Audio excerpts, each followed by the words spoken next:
Dear students, good afternoon.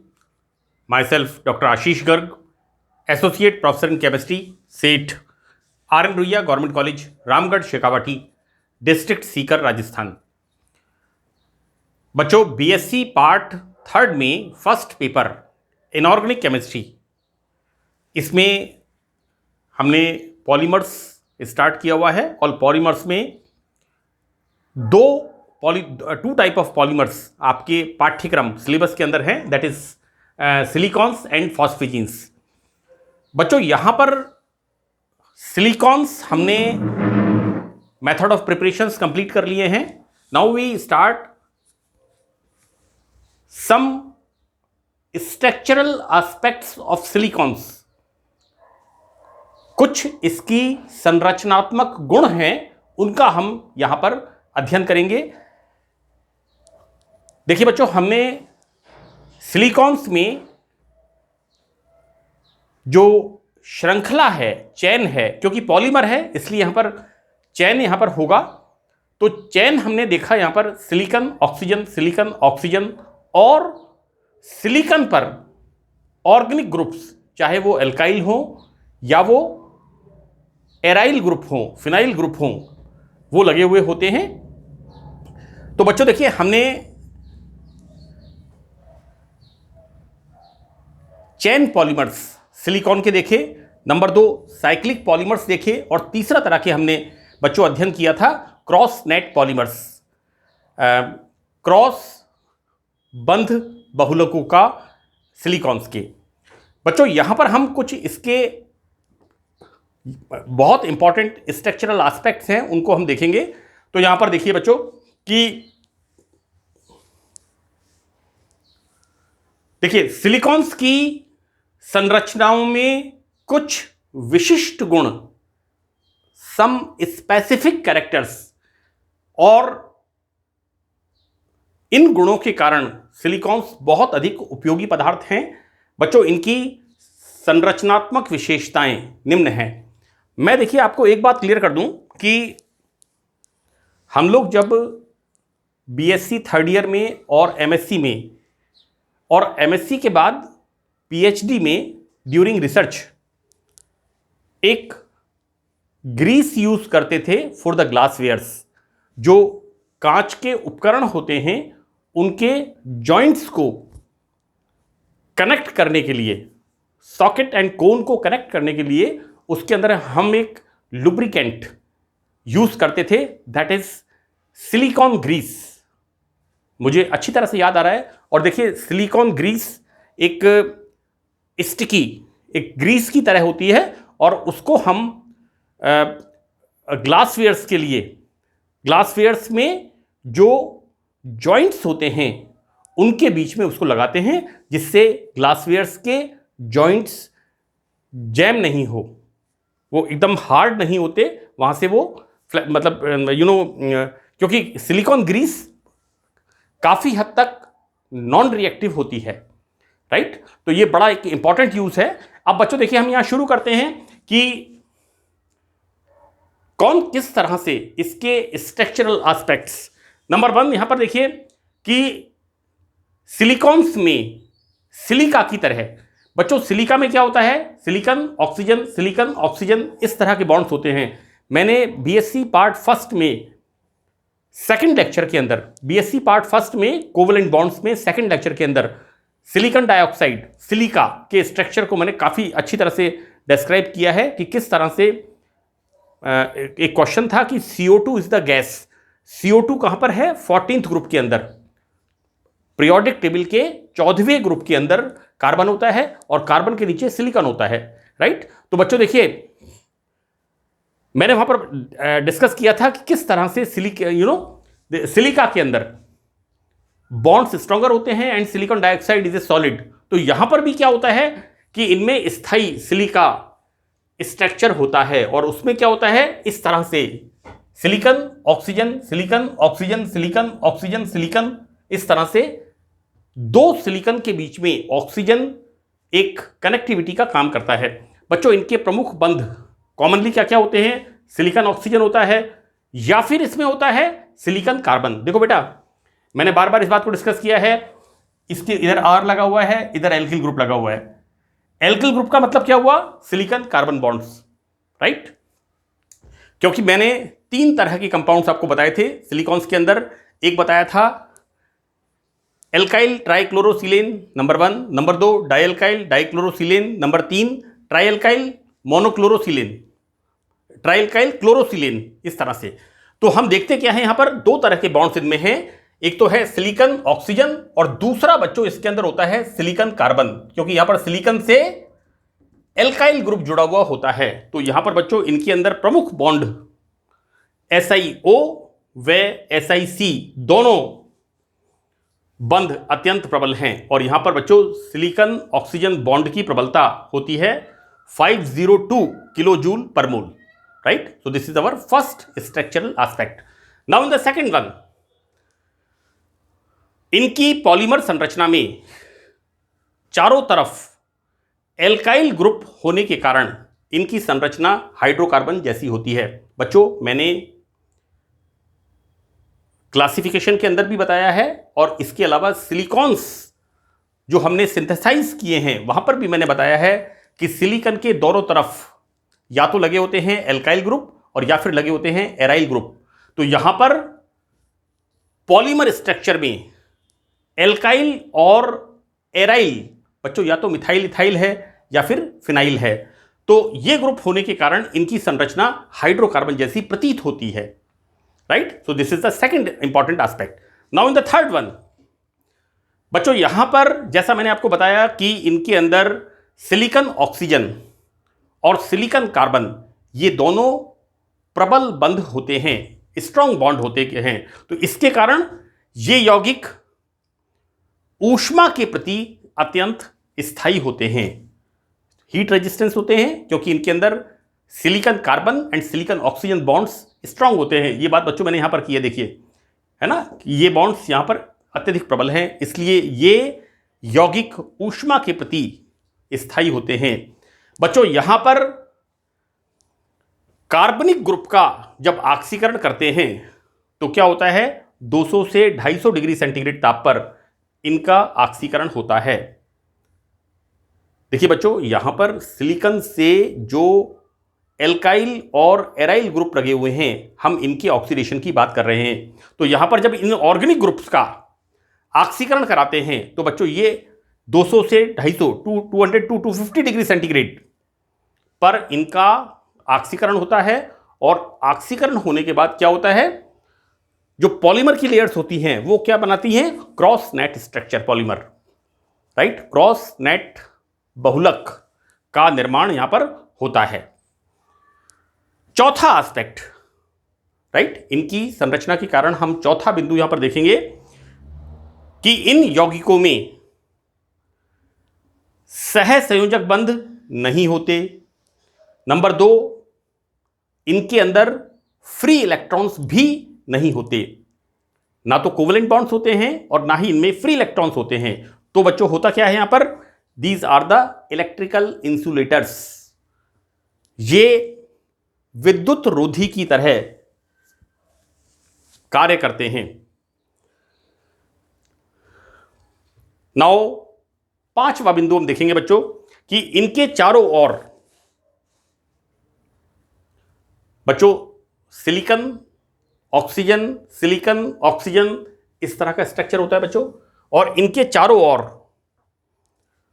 Stable and neutral, स्थायी और उदासीन हाइड्रोकार्बन। बच्चों हाइड्रोकार्बन या तो एल्किल ग्रुप होगा या एराइल ग्रुप होगा, मैंने इसको कई बार आपको बताया है।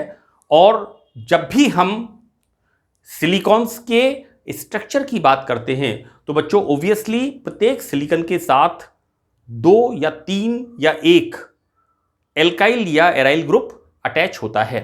और कॉमनली मैंने आपको कहा था कि डाई एल्काइल डाई हेलोसिलेन ये बड़ा कॉमन कंपाउंड है, राइट। तो बच्चों यहां पर हाइड्रोकार्बन सतह होने के कारण ये यौगिक किसी की भी तरफ आकर्षित नहीं होते। और बच्चों ये कैसे कंपाउंड्स होते हैं, these are the non sticky, नहीं चिपकने वाले, राइट। सिलिकॉन्स जो होते हैं वो चिपकने वाले पदार्थ नहीं होते, दीज आर नॉन स्टिकी। और उसके पीछे रीजन क्या होता है? इसके पीछे रीजन होता है कि यहां पर सिलिकॉन्स के साथ जो हाइड्रोकार्बन लगे हुए होते हैं, उस कारण से दीज आर नॉन स्टिकी, ये चिपकने वाले पदार्थ नहीं होते। तो ये बच्चों हमने देखा फिफ्थ पॉइंट, विशिष्ट गुण सिलिकॉन्स के। यहां पर देखिए बच्चों छठा पॉइंट कि प्रबल बंध होने के कारण ये कंपाउंड्स जो हम सिलिकॉन्स की बात कर रहे हैं, ये सामान्य अभिकर्मकों जनरल रिएजेंट्स में और weak acids and weak bases में नॉन इफेक्टिव होते हैं, यानी इन पर कोई प्रभाव नहीं पड़ता। वैसे मैं आपको एक बात बता दूं कि मैंने आपको ये बताया है कि सिलिकॉन्स अगर हम प्रबल अम्ल और प्रबल क्षार के साथ इसको गर्म करते हैं, strong acid and strong base, we are using here weak acid and weak base. तो मैं आपको क्लियर कर रहा हूं ये चीज, इस बिंदु को, क्योंकि कई बार कंफ्यूजन हो सकता है कि अगर हम सिलिकॉन्स को strong acid and strong bases के साथ हीट करते हैं तो बच्चों ये बॉन्ड्स यहां पर ब्रेक होते हैं, राइट, ये बंध यहां पर टूट जाते हैं। लेकिन हम बात कर रहे हैं कि सिलिकॉन्स स्टेबल होते हैं, इनके अंदर स्ट्रॉन्ग बॉन्ड्स होते हैं, जैसा मैंने आपको ऊपर बताया है, इनमें स्ट्रॉन्ग बॉन्ड्स होते हैं। तो कॉमनली ये जनरल रिएजेंट्स में नॉन इफेक्टेड हैं।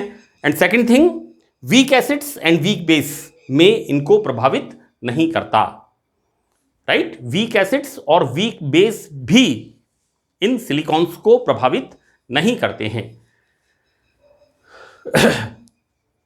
बच्चों हम देखते हैं यहां पर सेवेंथ पार्ट, इसका सातवां बिंदु।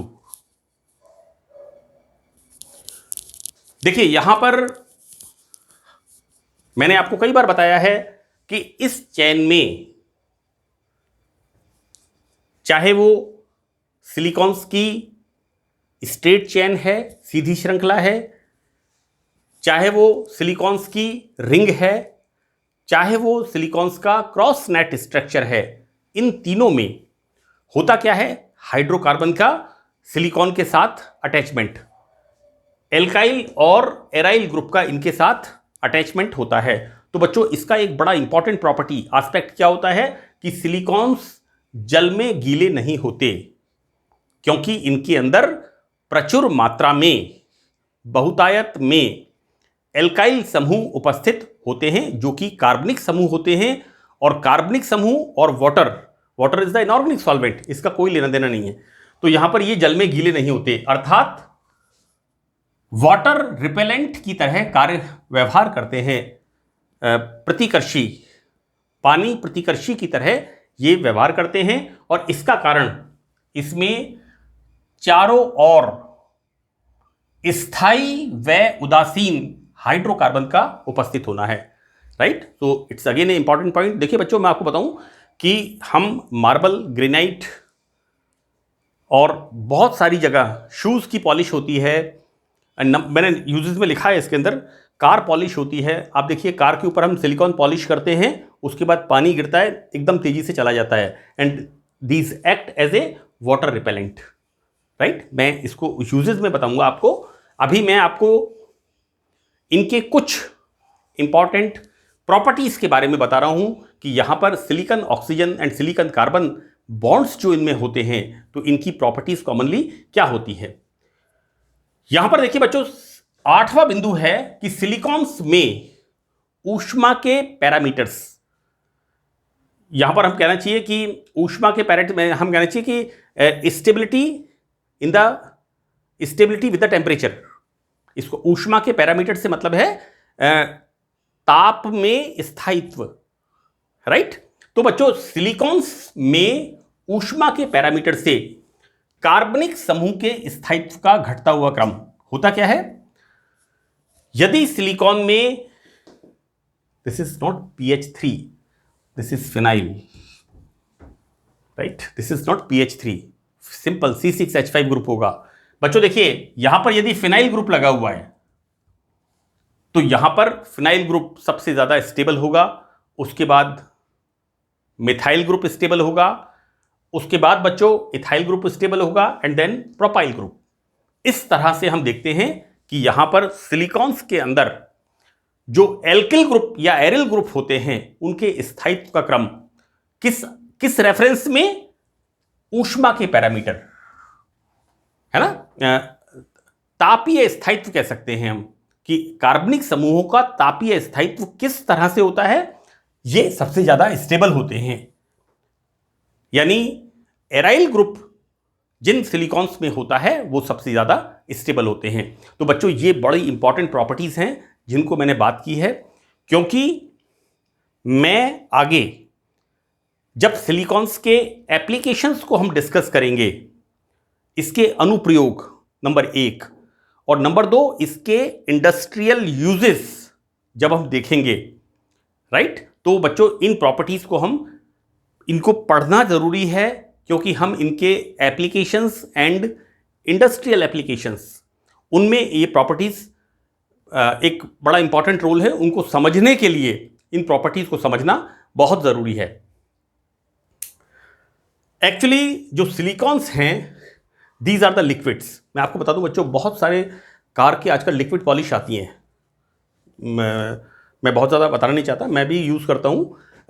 शू पॉलिश आती हैं, लिक्विड पॉलिश आती हैं, कार की पॉलिशेज आती हैं, वुडन पॉलिशेज आती हैं, फ्लोर पॉलिशेज आती हैं। तो लिक्विड पॉलिशेज जो आती हैं, है ना। Second oils, third one grease. जैसे मैंने आपको बताया silicone grease we use in the chemistry lab और इंडस्ट्रियल यूज, क्योंकि ये नॉन इफेक्टिव होती हैं और ग्लासवेयर को केमिकल्स की वजह से ग्लासवेयर जैम नहीं होते। जॉइंट्स जो होते हैं ग्लासवेयर के वो जैम नहीं होते। तो रबर एंड रेजिन्स ये इनके यूजेस होते हैं बच्चों। तो इनके प्रमुख उपयोग मैं इस सेशन में एक यूज इसका डिस्कस कर रहा हूं, क्योंकि जगह कम है। और बच्चों इसको मैं फर्दर पार्ट 10 में कंटिन्यू करूंगा।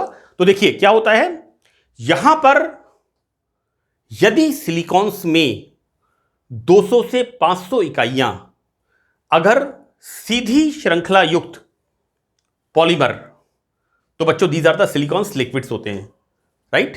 तो पहली चीज यह है कि अगर सिलिकॉन्स में 200 से 500 यूनिट्स, और ये यूनिट्स कैसी होती हैं, स्ट्रेट चेन, तो यहां पर बच्चों इन पॉलीमर्स में सिलिकॉन्स लिक्विड होते हैं, राइट। अब बच्चों देखिए इनमें इकाइयों की संख्या बढ़ने पर, यदि हम बात करें कि ये यूनिट्स जो पॉलीमर है, इन पॉलीमर्स के अंदर यूनिट्स 500 से ज्यादा होती हैं, तो बच्चों ये लिक्विड्स, इनकी डेंसिटी बढ़ती जाती है, ऑयल्स में कन्वर्ट हो जाते हैं या फिर ग्रीस बनाते हैं। अतः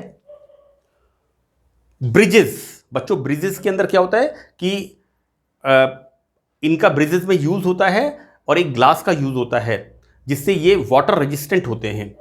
पुलों के अंदर, दीवारों के अंदर, कांच के बर्तनों में, इसके अलावा फाइबर बनाने में, कार की पॉलिश, मैंने अभी अभी बताया था कि किस तरह से हम कार की पॉलिश, सिलिकॉन पॉलिश आती है, उसको जब यूज करते हैं तो कार के ऊपर वाटर रिपेलेंट, वाटर रेजिस्टेंट होती है, डस्ट रेजिस्टेंट होती है, सनरेज से भी रेजिस्टेंट होती है, कार के पेंट को प्रोटेक्ट करती है। तो यहां पर कार पॉलिश, शू पॉलिश बड़ा कॉमन यूज है, हम यूज करते हैं बच्चों। शू पॉलिश आदि में इसका उपयोग जल से रक्षित करने में होता है। आप देखिए आपने अच्छी तरह से शूज के ऊपर लिक्विड पॉलिश की है तो शूज के ऊपर पानी की बूंद नहीं रुकती। हालांकि लंबे समय तक उसे हम गीला नहीं करते, लेकिन पानी से रक्षित करना मतलब वाटर रिपेलेंट की तरह ये काम करती है। बच्चों यहां पर सिलिकॉन्स लिक्विड जो होते हैं दीज आर नॉन पॉइजनस, जहरीले नहीं होते। और दूसरा बहुत इंपॉर्टेंट चीज होती है बच्चों, इनका सरफेस टेंशन कम होता है, पृष्ठ तनाव। तो दो बातें हो गई, एक तो these are non poisonous and second thing इनका पृष्ठ तनाव, सरफेस टेंशन ये भी कम होता है। तो बच्चों ये कैसे होते हैं, एंटीफॉर्म एजेंट्स के रूप में उपयोग होते हैं। एंटीफॉर्म्स का मतलब होता है झाग नहीं बनते, मैं आपको इसमें बता दूं बच्चों कि इनकी थोड़ी सी मात्रा मिलाने पर टेक्सटाइल डाइज और खाद्य तेलों के झाग कम हो जाते हैं। कई बार हम देखते हैं कि जो ईडिएबल ऑयल्स होते हैं, ईडिएबल ऑयल्स में जब हम कोई चीज़ फ्राई करते हैं, मैं इसमें एग्जांपल दे दूं, पाम ऑयल्स के अंदर अक्सर ऐसा होता है कि पाम ऑयल्स के अंदर, सोयाबीन ऑयल्स के अंदर कुछ मात्रा इनकी, आप देखिएगा इसके जो ऐसे लिखा हुआ होता है किसी डिब्बे के ऊपर या किसी उसके ऊपर कि किस तरह से इसका लेबोरेटरी टेस्टिंग हुआ है, तो इसके अंदर कुछ मात्रा सिलिकॉन्स की बनाते हैं, मिक्स करते हैं, जिससे यहां पर हम अगर कोई चीज इसमें फ्राई करते हैं ऑयल में, तो ऑयल में ये सिलिकॉन्स कैसे करते हैं, एंटी फॉर्मिंग एजेंट्स के रूप में, यानी उसके अंदर झाग उत्पन्न नहीं होते।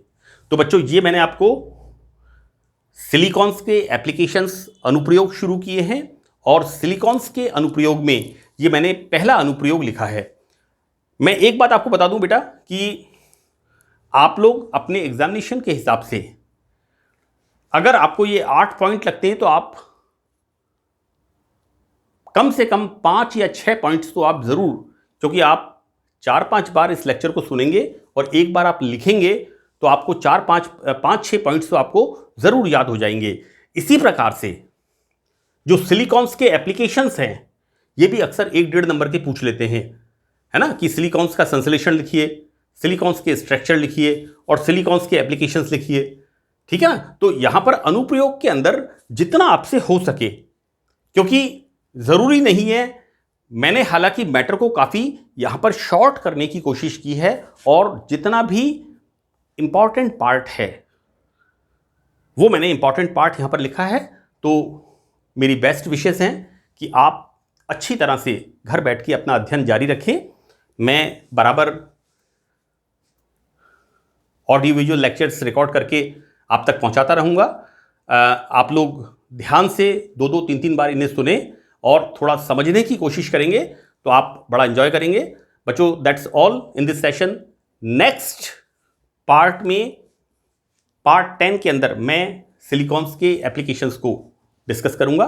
So that's all in this lecture. Thank you.